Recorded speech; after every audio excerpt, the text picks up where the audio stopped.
These pictures are not what the Garrison District Ale House customers are used to seeing.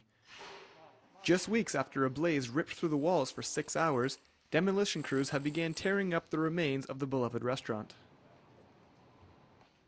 But not everything is being torn down. Arguably, the most important feature of the restaurant is still standing. The steel holding up the 90-year-old building withstood the blaze, and after engineers inspected the damage, they deemed the building structurally safe.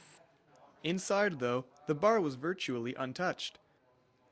Co-owner Shane Fraser says while the Garrison will get a whole new facelift, customers will still be able to get their same old drink at the same old bar.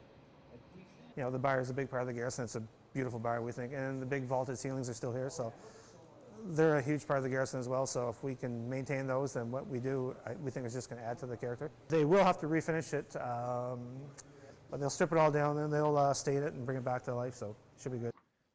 But elsewhere in the restaurant, it's a different story. The Up Wine Bar on the second floor sustained the most water damage as fire crews focused their efforts to the west side of the floor. A safe on the second floor helped salvage about $20,000 worth of wine, but water damage throughout the restaurant soiled much of the equipment and the electrical outputs in the building. But all this construction will let the Garrison reopen as a whole new setting. Co-owner Doug Williams says that's one of the many small victories. I hope, well, first off, what they expect, I hope they come in and feel comfortable, like, okay, they remember it, but they look around and see, okay, it's better than it was. That's our goal, is that, you know, when they come in, they feel back at home again. But for a surprise, I gotta be honest, right now, the surprise is Shane and I are surprised every day.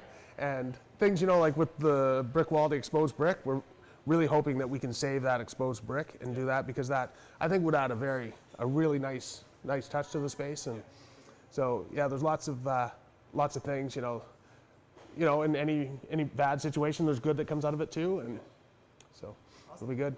The source and the total dollar amount of damage from the fire is still unknown. But for the next 6 months, the Garrison will have to go from serving wine to their customers to coffee for the construction crew. For Stu Journalism, I'm Nick Murray.